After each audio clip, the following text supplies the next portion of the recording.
It began with a distress call. In June 1947, several ships traveling through the Straits of Malacca, near Indonesia, picked up a chilling SOS. The message was simple and terrifying. All officers, including the captain, are dead, lying in chart room and on bridge. Possibly whole crew dead. Then came a burst of Morse code and one final message. I die. Then silence. A nearby American vessel, the Silver Star, changed course immediately to investigate. Hours later, they spotted the drifting Dutch freighter, SS Ourang Medan. She floated quietly, listing to one side, sails still. When the crew of the Silver Star boarded, what they found defied explanation. Every sailor on the Ourang Medan was dead. Their bodies lay sprawled across the deck, faces frozen in horror, mouths open as if gasping for air, eyes staring toward the sky. Even the ship's dog was found dead, teeth bared, mid-snarl. No injuries, no burns, no blood, just terror.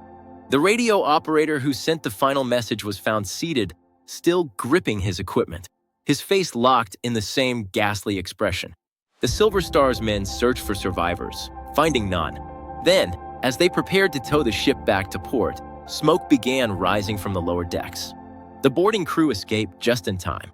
Moments later, the Ourang Medan exploded and sank beneath the sea. Every trace of the ship vanished with it. For decades, the mystery persisted. No records of a ship named Ourang Medan exist in official maritime registries. No insurance claims, no shipyard logs, nothing. So what happened? Some researchers believe the Ourang Medan was carrying illegal cargo, possibly nitroglycerin or chemical weapons left over from World War II, and that leaking fumes killed the crew. Others point to a carbon monoxide leak that suffocated everyone on board, leaving their bodies rigid from asphyxia. But that doesn't explain the strange radio message, or the fact that the body showed no signs of smoke or burns, even as the ship exploded. A few investigators believe something more disturbing occurred, that the ship may have been testing chemical or biological weapons, and the crew fell victim to their own experiment. Then there are the supernatural theories. The Ourang Medan was cursed or struck by something unseen, perhaps a burst of electromagnetic energy or a force not yet understood.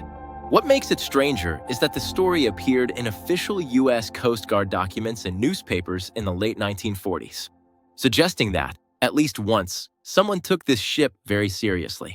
But when researchers traced those reports decades later, the names of the original witnesses had vanished, along with the supposed shipping records. So was it a hoax? A ghost story born from the fog of post-war paranoia? Or did something truly happen out there? A forgotten tragedy erased by governments and time? We'll never know. What's certain is this: a distress signal was intercepted that year, and ships did report a drifting freighter that exploded suddenly before it could be towed. Those details verified. The name might have changed, but somewhere in those deep, silent waters, a real ship died with its crew and left behind one message that still echoes through maritime history. This is truth in the shadows, where the ocean keeps its secrets, and sometimes they call back.